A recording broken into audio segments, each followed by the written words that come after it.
네, 여러분 안녕하십니까. 1월 마지막 날 1월 31일 월요일 아침입니다. 월요일 아침 매일 성경 묵상 함께 나누겠습니다. 오늘은 요한복음 9장으로 넘어가서 1절에서 12절까지 말씀인데요. 제가 3절까지를 봉독해 드립니다. 예수께서 길을 가실 때 날때부터 맹인된 사람을 보신지라. 제자들이 물어 이르되 랍비여, 이 사람이 맹인으로 난 것이 누구의 죄로 인함이니까? 자기니까 그의 부모니까? 예수께서 대답하시되 이 사람이나 그 부모의 죄로 인한 것이 아니라 그에게서 하나님이 하시는 일을 나타내고자 하심이라. 아멘.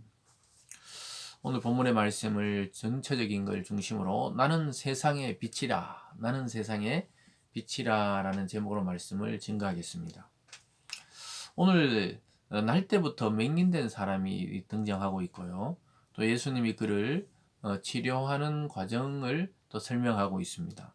그리고 그 중간에 보면은 예수님이 나는 세상의 빛이다 이렇게 선언하고 있습니다. 요한복음의 특징 중에 하나가 예수님께서 나는 무엇이다 이래 하는 말씀이 많이 있습니다. 나는 생명의 떡이다. 나는 생수다.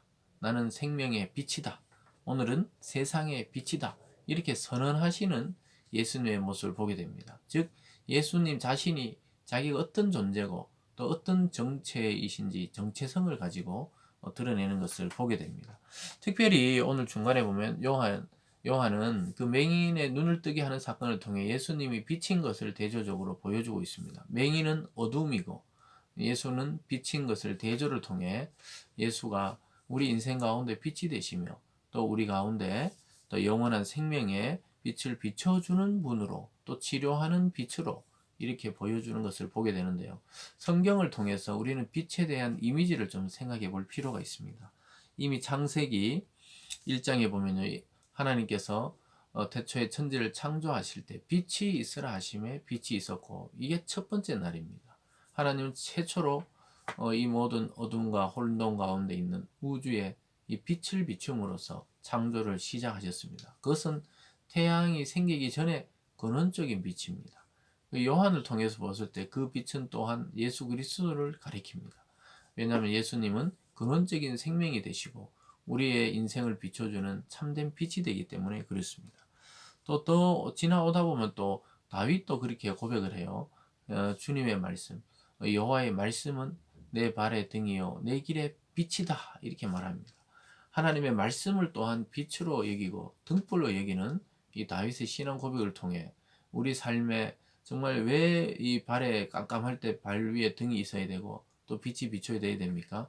그 칠흑 같은 어둠에서 어디가 길인지 어디가 낭떠러진지 어디가 또 시냇물인지 우리는 알 수 없기 때문에 빛을 비춰야 됩니다. 저와 여러분의 인생도 오늘 이렇게 살아있지만 또 오늘 어떤 일이 생길지 또 내일은 무슨 일이 있을지 앞으로 미래는 어떻게 될지 우리 자신으로는 전혀 알 길이 없습니다. 그러나 이 빛 대신 주님께서 우리에게로 찾아오시면 그분이 우리의 빛이 되실 뿐만 아니라 또 우리의 앞길을 비춰주는 그런 등불이 되어 주시기 때문에 그렇습니다. 그래서 이 성경의 빛에 대한 이미지는 하나님의 창조와 또 예수님 자체와 또 말씀을 비유해서 빛이라고 하기도 합니다. 또 이사야에서도 나오죠. 일어나 빛을 발하라 이렇게 이야기하고 있습니다. 그래서 빛은 어둠을 물리치는 힘이 있고 새로운 시대를 여는 그것을 상징하기도 하고 또 말라기 선지자는 치료하는 광선이라 그래서 그리스도가 다시 오실 때 떠오르는 그 태양처럼 치료하는 광선을 바란다 이렇게 말하고 있습니다. 또 이 빛은 요즘 뭐 레이저로 치료를 많이 하고 수술도 많이 하는 것처럼 치유와 회복과 생명력을 또한 묘사한다고 볼 수가 있겠습니다.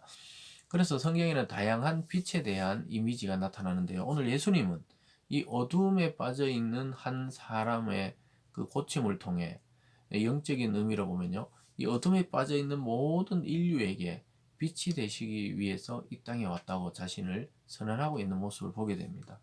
오늘 먼저 1절에 보면 예수께서 길을 가실 때 날 때부터 맹인된 사람을 보았다 이렇게 말씀합니다.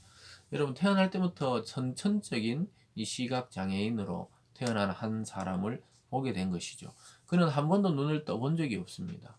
요즘에는 뭐 교통사고나 또 다른 것 때문에 후천적으로 시력을 잃기도 하지만 이 사람은 선천적으로 시력을 잃고 앞을 본 적이 없던 사람입니다.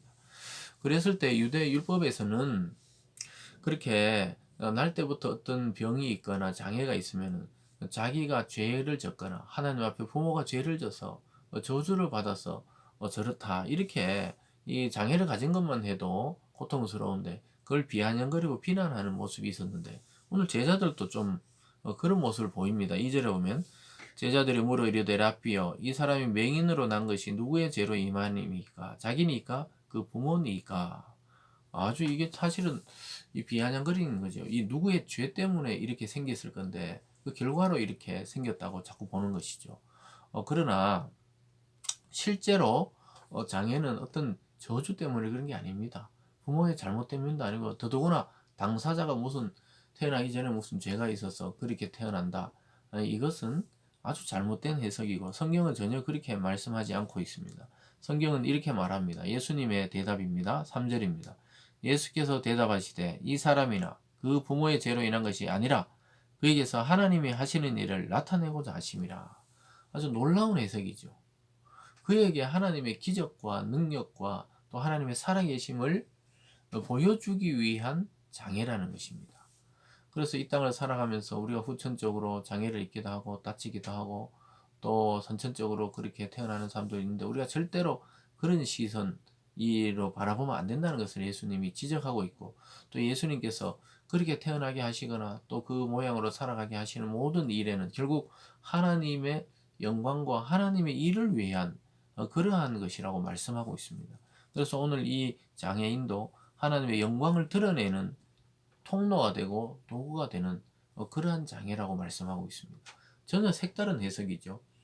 율법에 따라서 이 사람들은 어떤 죄가 있기 때문에 이렇게 부정하게 태어난다. 이렇게 이야기하는데 예수님은 그게 아니다. 하나님의 하실 일을 위해서 그렇다는 것이죠. 저와 여러분의 시선도 교정해야 됩니다. 이 세상에 어떠한 환경에 처해 있는 사람을 보든지 또 어떠한 모양으로 태어나가 살아가든지 우리는 그에 대한 시선을 교정할 필요가 있어요. 우리 자신에 대해서도 마찬가지고요. 그러면서 예수님은 오늘 두 번째로 그 어둠을 빛나게 할 빛이라고 말씀하고 있습니다. 4절에 보면요. 때가 아직 낮음에 나를 보내시니 이를 우리가 하여야 하리라. 밤이 오리니 그때는 아무 일도 할 수 없으리라. 내가 세상에 있는 동안에는 세상의 빛이로라. 예수님의 이 육신으로 있을 동안에 빛이라는 것이죠. 나에게 오는 자는 모두 빛을 보게 된다는 겁니다. 영적인 맹인이든 육체적인 또 맹인이든 모든 자들이 예수를 통해 빛을 보게 되고 영원한 것을 바라보게 되고 결국 구원에 이르게 될 것이라고 말씀하고 있습니다. 그러나 밤이 올 때는 아무도 일할 수 없다는 것은 예수님이 자기의 이 육체가 끝나고 죽음의 때가 온다는 것이죠. 그때 잠시 그 어둠이 있기 때문에 전혀 아무 일도 할 수가 없다는 것입니다. 그래서 예수님이 이 사역하는 기간 동안에 많은 일을 하고 또 보게 된다고 말씀하고 있죠. 사랑하는 여러분, 저와 여러분의 인생도 제한되어 있습니다. 영원히 사는 게 아니에요. 이 육체로는 영원히 살 수 없어요. 이 몸으로는 아담 안에서 태어나서 죄된 몸은 영원히 살 수 없습니다. 그리스도 안에서 다시 태어나야 우리는 영원히 살게 되는데요. 그래도 이 육체를 벗어야 영원한 몸을 갖게 됩니다. 그렇기 때문에 우리도 이 낮의 때, 우리 인생의 때에 무엇을 해야 됩니까? 우리 주님처럼 생명을 살리고 복음을 증거하고 하나님 나라의 기적을 경험케 하도록 우리가 그러한 통로가 되는 것이 참된 인생이고 빛으로 나온 인생이라 할 수 있겠습니다. 오늘 마지막 세 번째는 예수님께서 맹인을 고치시는 모습을 보게 됩니다. 예수님은 이 말만 하고 그냥 지나가신 것이 아니죠. 6절에 보면 이 말씀을 하시고 땅에 침을 뱉어 진흙을 이겨 그의 눈에 바르시고 이르시되 실로암 못에 가서 씻으라 하시니 실로암은 번역하면 보냄을 받았다는 뜻이라. 이에 가서 씻고 밝은 눈으로 왔더라. 예수님은 누구의 죄도 아니고 하나님의 영광을 드러내기 위한 일이라고 말씀하시면서 직접 땅에 침을 뱉어 진흙을 만들어서 눈에 발라줍니다. 그냥 말씀으로 치료하실 수 있고 또 이미 말씀으로 치료를 하신 것이지만 이 행위가 뒤따르는 걸 보게 되죠. 또 그 맹인에게 실로암 못으로 가서 씻으라고 이야기하고 있습니다. 그 실로암을 여기 보면 번역하면 보냄을 받았다. 예수님이 이 땅에 보냄을 받은 진정한 실로암이시고 또 이 맹인에게는 그 실로암에 가서 씻는 행위를 통해 믿음의 행동을 보게 되는 것이죠. 저와 여러분들이 예수님은 어떤 방식으로든지 치유와 회복을 주실 수 있지만 그것을 믿느냐 믿지 않느냐에 따라서 그 능력을 경험하느냐 못하는 자가 나누어져 있는 것이죠. 특별히 진흙을 발랐다는 것은 우리가 육체를 만들 때 하나님이 흙으로 사람을 빚었다. 이렇게 말씀하셨죠. 거기에 빗대서 예수님은 흙을 통해 그 사람에게 새로운 시력을 회복시켜 주고 있죠. 이것은 또 새 창조의 능력을 그리스도를 통해 또한 보여주는 것입니다. 처음 창조 때 인간을 만들 때도 흙을 통해서, 두 번째 회복을 통해서도 또 이런 모습은 상징적으로 새 창조의 시대가 열렸다는 것을 보여주고 있습니다. 그럴 때 사람들이 이 사람이 예전에 그 사람 아니냐, 눈이 멀어서 또 구걸하던 사람 아니냐, 뭐 여러 가지 말을 하니까 9절에서 이렇게 말합니다. 어떤 사람은 그 사람이라 하며 어떤 사람은 아니라 그와 비슷하다. 자기 말은 내가 그러하니라. 자기를 드러내죠. 맹인이 막 수근수근 거리니까 맞습니다. 제가 예전에 맹인으로서 구걸하던 사람 맞습니다. 이렇게 당당하게 드러냅니다. 그러니까 네가 눈이 어떻게 떠졌냐 이러니까 예수라는 사람이 진흙을 이겨서 내 눈에 바르고 또 실로암에 가서 씻으라니까 씻었더니 복이 되었다. 정확하게 자기가 경험한 것을 그대로 말씀하고 있습니다. 사람들이 얼마나 놀랐겠습니까?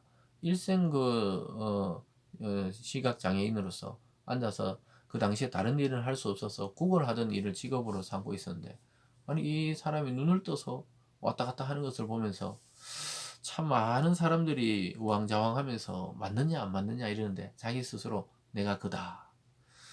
이게 어떻게 보면 또 예수님도 너가 메시아냐 아니냐 뭐 이랬을 때 내가 그다.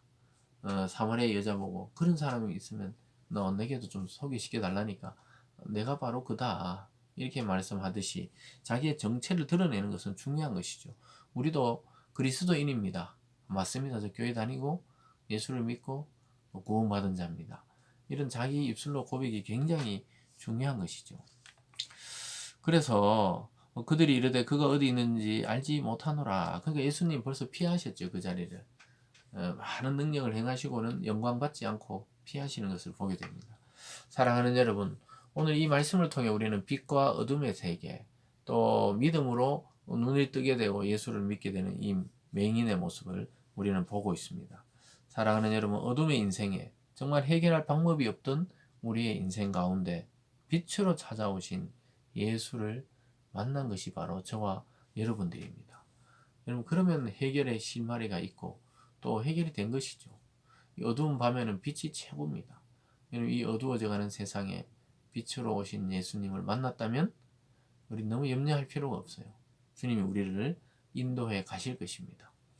이제 우리도 우리를 보내신 그곳에서 주님의 빛을 반사하는 그 빛의 역할을 감당해야 돼요. 우리 가정과 직장과 사업체와 학교와 이 세상 속에서 우리가 또 그리스도의 빛을 담은 사람으로서 그곳에 가서 빛의 역할을 감당해서 참 외롭고 힘들고 어둡고 또 고통받는 자에게 따뜻한 위로가 되는 그런 주님 같은 삶을 살아가는 저와 여러분이 되기를 주님의 이름으로 축원합니다. 기도하겠습니다. 사랑의 하나님 아버지, 우리 인생 가운데 빛으로 찾아오셔서 오늘 날 때부터 맹인된 자처럼 구원받을 방법이 없는 우리들에게 빛을 비춰주시고 영적인 눈을 뜨게 하시고 하늘나라를 보게 하시고 영원한 하나님의 말씀을 듣게 하여 주심에 감사드립니다. 우리 모든 성도들에게도 이 빛을 비춰주셔서 그 빛을 가슴에 품고 우리 삶의 현장에 나가 우리도 누군가에게 생명의 빛을 비추이는 그러한 그리스도의 구원의 통로가 되는 오늘 이 하루가 될 수 있도록 인도하여 주시옵소서. 감사드리며 예수님 이름으로 기도드리옵나이다. 아멘.